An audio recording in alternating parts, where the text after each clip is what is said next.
कुछऊ न कहबू हो हम एकरा आगे कुछऊ न कहबू हो।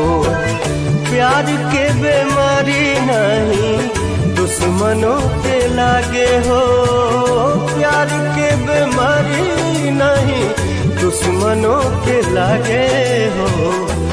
ऐसे जुदाई के ना